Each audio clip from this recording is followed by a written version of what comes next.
Coming up in this video, 3 tips for overcoming victim mentality, 3 steps to freedom. For those of you that don't know us yet, I'm Heather. And I'm David. I'm ZenRoseGarden.com. Yes. Helping people create badass lives. Guys, we do have a lot to cover, but first a quick little story about us. When we first started, we noticed a huge gap in what was being taught by a lot of influencers in our niche that seemed to be doing the same thing everybody else was doing.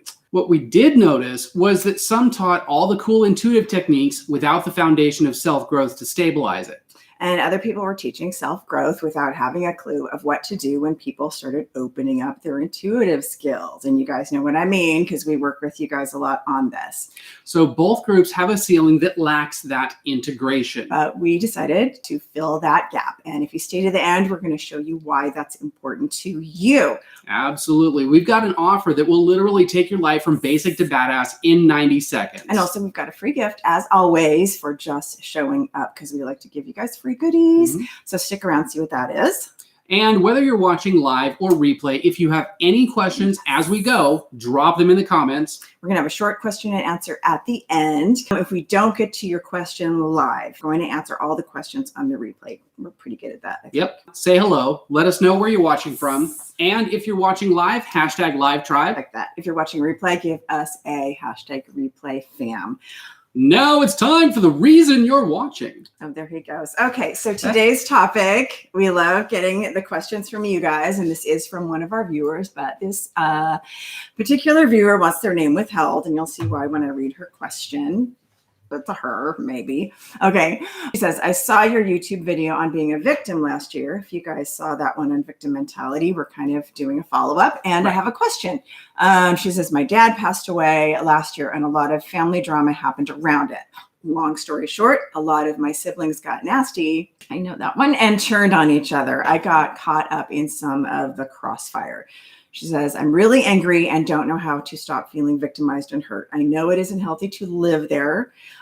So what does it look like when I'm whole again, and how do I get there? And that sparked off this video today for you guys and for this person who we're withholding the name just because we're cool like that. I'm not trying to rat her out. So remember, if this sparks any questions about being a victim, have you been stuck in victim mentality? What has it done for you? Put them in the comments as we go, and we would love to get to them. So let's get to it, guys. Okay, so first, I want to preface this with when some nasty poop gets thrown at you, like monkeys throwing poop, it's important first to vent the anger and release some of that powerful energy. Yep. As you know, we talk about the different stages of releasing anger and the right way a lot here. But today we're going to talk about the actual 3 stages that we see people go through as they release that victim mentality. Because I think all of us have been a victim of some kind of injustice in our life. If you're here on this planet and you have not experienced some sort of injustice, let us know in the comments, because we want to meet you.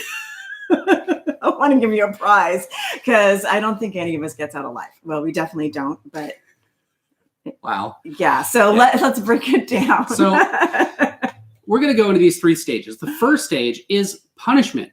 This stage has 2 different phases. So first of all, you're angry, right? I mean, that's normal. If you're going straight to it's fine, then we need to talk. That's a different video.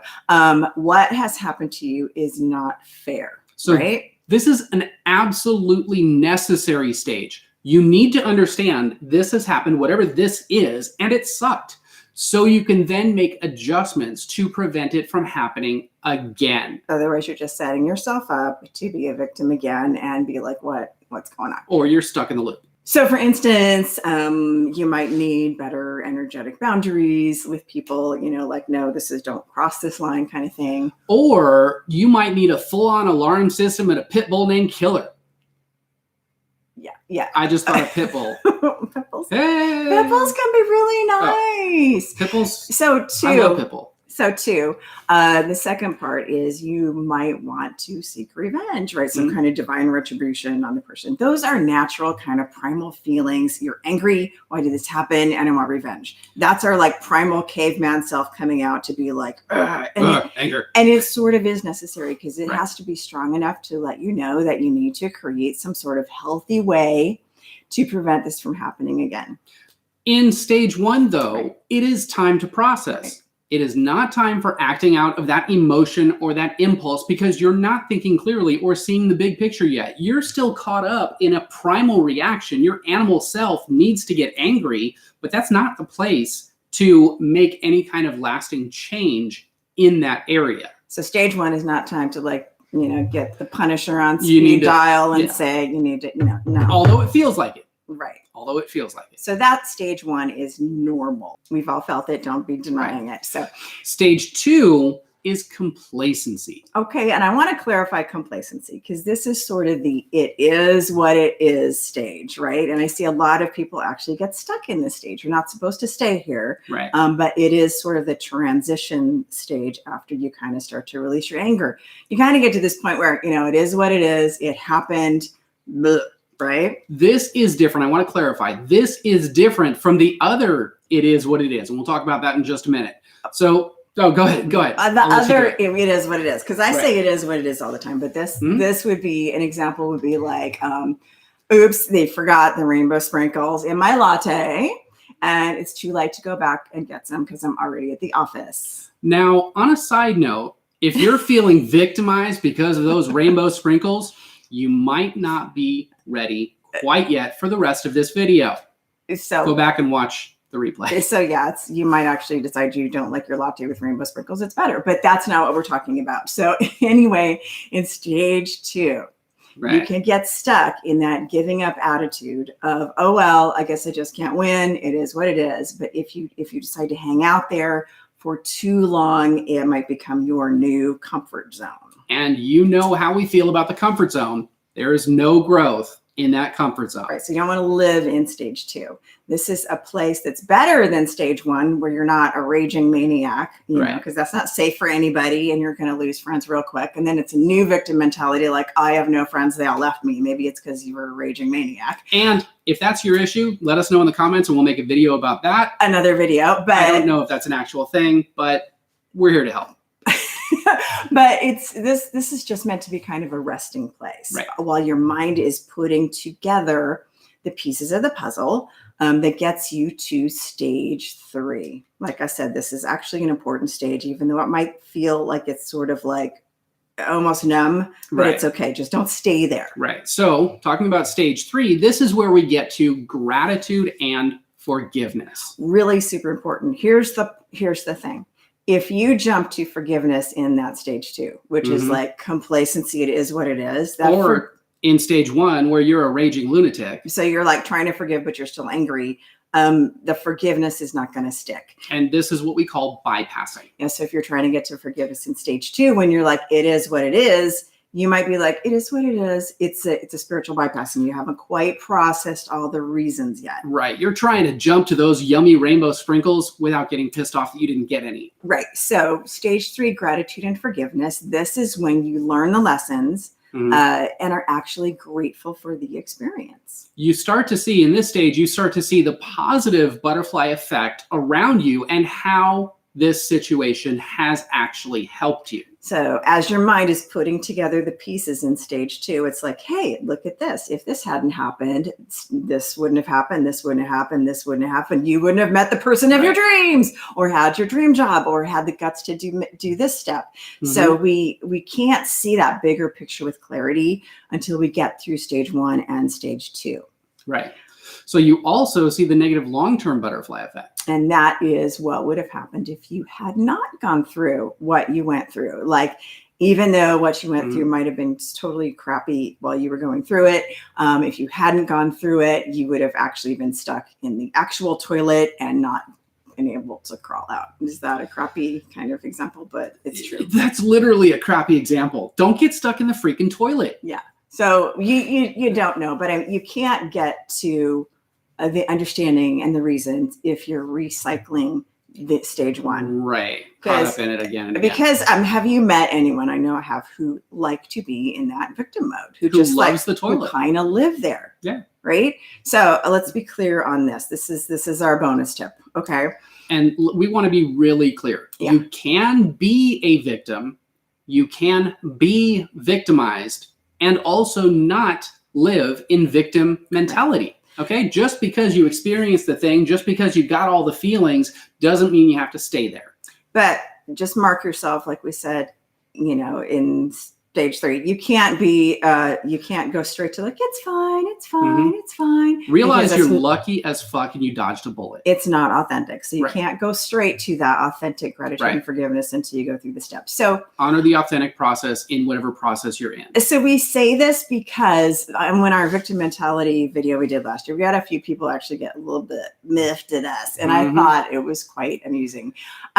So if this is you and you're feeling a little bit miffy, you're probably still in that stage 1 anger, where you haven't quite gotten through that feeling of betrayal and that need to put your Punisher jacket on and go, mess things up. Right. So just kind of, if maybe you're like even wanting a little bit of revenge, maybe a little self-pity, like, well, I'm the victim, and that kind of thing. So for that, we would say, decide if you want to stay feeling the way that you do. After all, you may actually like it. Some people do enjoy it after all. It's true. But I'm just saying. Notice heavy sarcasm. That was David's. Don't enjoy it. Heavy sarcasm voice. Don't stay there. Please don't stay there. So if you don't want to stay there. I implore you. Oh.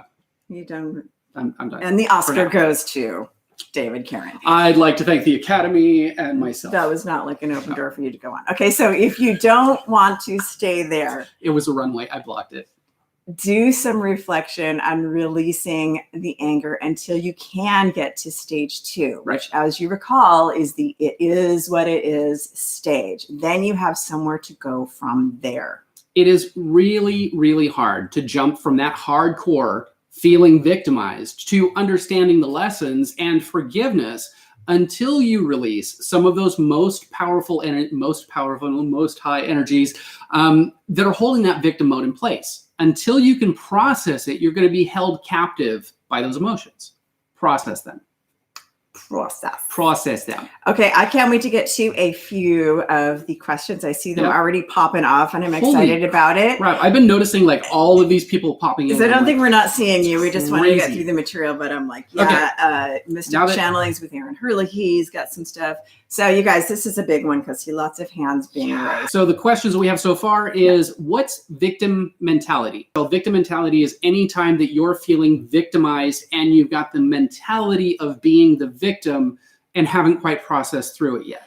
It's really when you're choosing to stay in victim mentality. Let's say something has happened to you and it really was, you have a reason, you're a victim, something happens to you, but you hold on to that victim mentality because suddenly it feels good because you're getting attention because you were a victim. And so people are like, oh, poor you. And they're helping you out. But that kind of feels good. Right. So then the brain will start seeking out other ways to be a victim. I mean, not maybe like, oh, somebody left the rainbow sprinkles out of my coffee. Oh, that totally sucks. They totally meant to do it. So when you begin seeking validation or approval or just sympathy, like causing drama about it. But if you're a drama queen, not a warrior queen.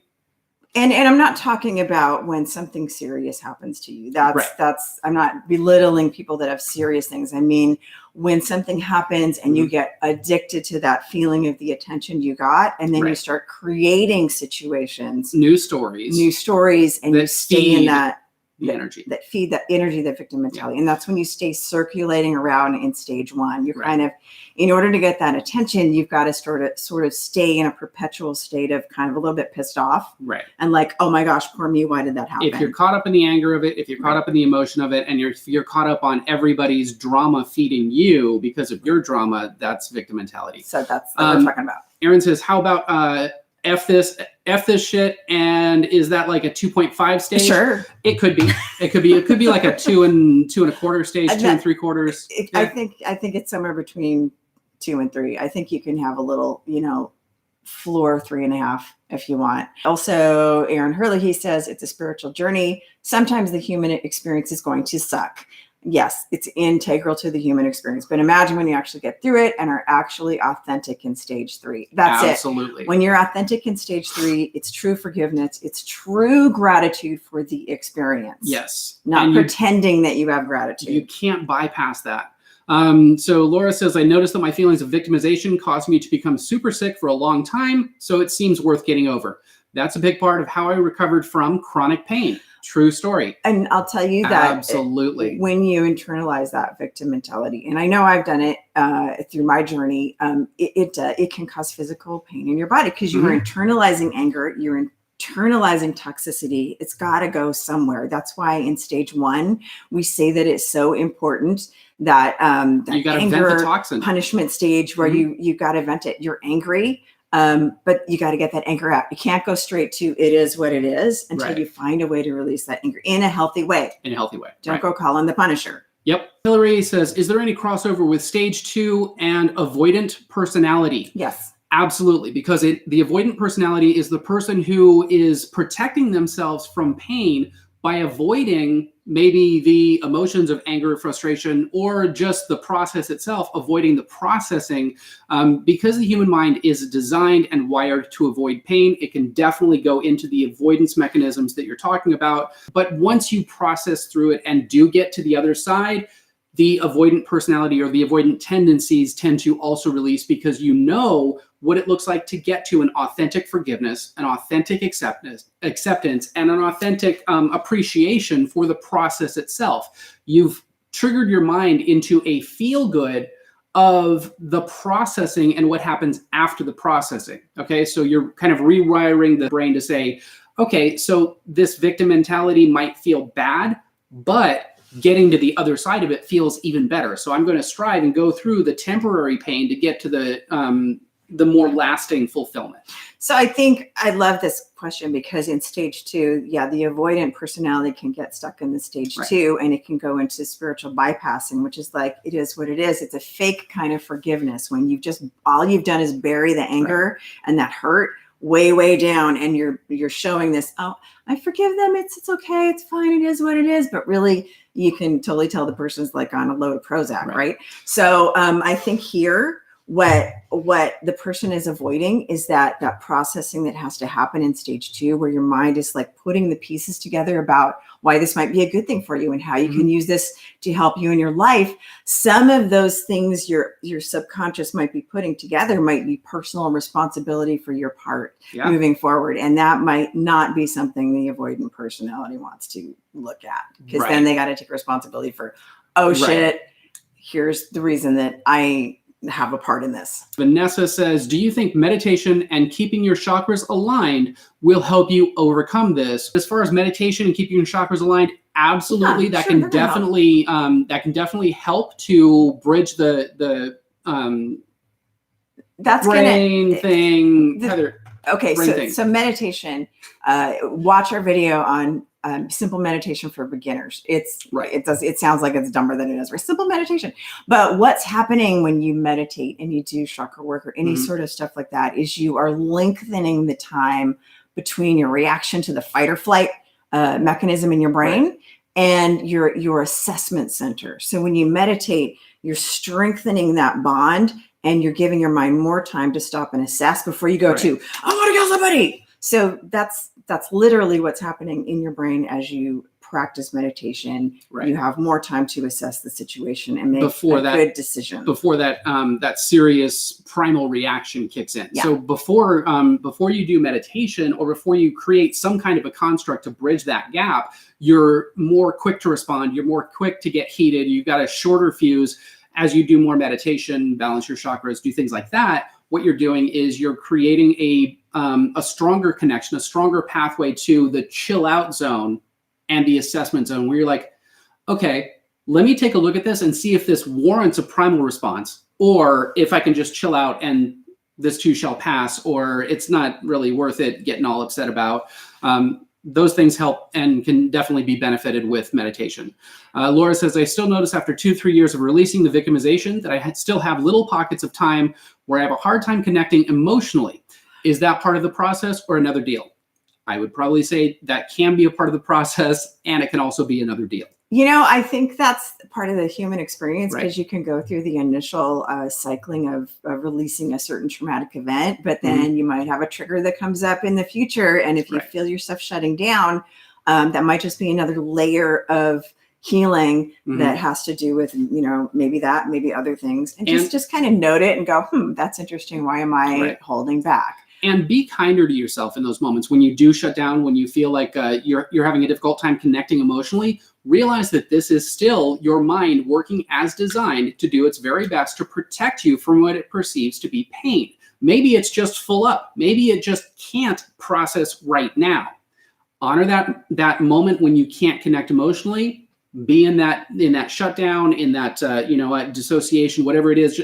Okay, this is where I'm at right now. Stop kicking your ass for it. Realize that you will start to chip away and you will get better and better at processing. Speaking of that. I would also say, Laura, I talk to that too, is that sometimes when we have a hard time connecting emotionally, we may not know the reason in the moment. Yes. Because sometimes I know for me, I'll have a hard time and I'll maybe be like, oh, wow, you were kind of a bitch or something. But it may be for a reason other than what I initially think, like, it wasn't, my mind's protecting me from something. Like maybe that person had ill intentions and my spidey senses weren't just picking it up in a direct way. Maybe my spidey senses were working in the background and saying, no, I think we should go over here and let's like chill out over here. And you don't know why in the moment. I think just trust yourself and then analyze it later. Yes. So Maddie says, I've been trying to work on my mediumship and I do a lot of meditation. Perfect. Meditation is great for mediumship. She also says, I definitely see a whole lot of synchronicities. Unintentionally, I did a Meet Your Spirit guide 2 days ago, and the next day it was one after another of synchronicities. That tends to happen as you're opening up and as you, I think of it like an alignment of your purpose and alignment of your life path. You tend to get more synchronicities when you're lined up. Glow says, how do you know when you're processing and not simply recycling? Great question. You guys have got some really great questions. Wow. So recycling is when you're kind of caught up in the drama, the anger, the emotion of it, and you're not getting to the other side of it. Processing, there's usually a moment of peace at the end of it, a moment of like that big breath and sigh of relief at the end of the processing. Okay, so processing, the emotions are supposed to be a temporary experience to get you to that sensation of peace and calm. If you're not in that peace and calm state, you're probably still recycling.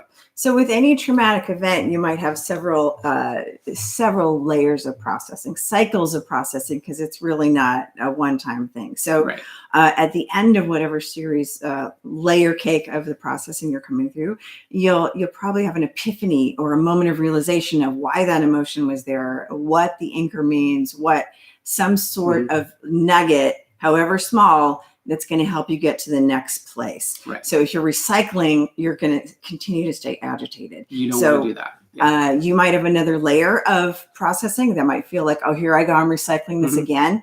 But healing is cyclical. It's not linear. And if you get caught in the recycling belief, then you're going to keep recycling. If you get caught in this is the layer that I'm processing, and you happen to experience that state of peace in between layers, okay, that's a key component. Process the thing, get to the piece. If there's another piece coming in, it's another layer. It's not the same process, okay? Laura says, many, many thanks. This is the first time I've had a reliable source to talk about that with. Thank you. Absolutely. Let's see, Nima says, I definitely like being more gentle and kind to myself. It helps the healing process. Definitely being kind and gentle with myself is helping with the healing process. Absolutely. Be kind to yourself. Be kind. Rewind. I don't know if anybody knows that anymore. You don't rewind tapes anymore. You don't. And Gothic Dragon says, please come back again. I'd love to learn more from you guys. Time for that special offer we were talking about in the beginning. We've learned that self-growth and developing your intuition for a badass life go together like sushi and Sapporo. And if you know us, that's our... You know what that means. That's our kryptonite. So what do you need to get started?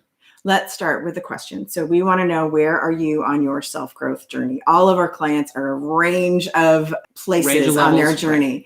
If you're just starting out, we have our free, absolutely free to join for your basic foundation in self-growth and intuitive training for beginners. And it's absolutely free to join. So we'd love to have you there. Yep. Or we have Zen Ed Academy. If you're ready to take your skills to the next level and can handle more brain juice in your dome piece. Zen Ed Academy is where we teach our advanced courses for the professional or for those that just want to level up their intuitive skills and self-growth. This will work for you even if you're allergic to fairy dust and just want real information without all that unicorn poop. So yeah, I'm kind of a little allergic to fairy dust, not totally, just sometimes in the spring. So plus you get all the courses. So what we do is we teach our courses in there and they stay in there. So you get all of our courses replays, past, present, and future. All the information is down below. If you don't join our Zen Academy, we'd like to give our niche some resources because we know there's a lot of bullshit out there. And we want you the know real what I shit. mean. In the description, everything's free to download. This is our way to thank you and kind of make our niche a little bit stronger, a little more ethical and better, and with better information. Yep. Just thank you for spending time with us today. Shujin says, well, I'm still hating myself and trying to be positive. We've got some more resources that can help you with that. Maddie says, I'm interested. Is it a webinar? No, it is not a webinar. They are both membership groups. We've got the membership group and the Zen Academy, which is a paid membership group with a ton of resources. Yeah, that's where all our professional classes are in, our courses, and they're evergreen. You get to watch them, rewatch them as many times as you want. And Maddie says, that sucks. I live in Indiana. I'm glad that you brought that up because this is available worldwide. It's an online community and online resources. You don't have to be anywhere except for your home and have access to the internet. That's all you need. Yeah, it's an online teaching community, a huge library of resources that's ever growing. But thank you for bringing that up. So if you like this video, hit that like button. If this video helped you in any way, share it with a friend. If you guys have any questions, and you guys do, I know, let us know in the comments below. We would love to hear from you. For more badass life tips, be sure to subscribe and click the bell to turn notifications on so you're the first to know when we drop a new video or go live. And we know that time is a valuable and precious resource, and the fact that you guys are choosing to spend that not only with us, but also with you, leveling up, we thank you, honor, and appreciate that. And thanks for watching. We'll see you guys in the next video.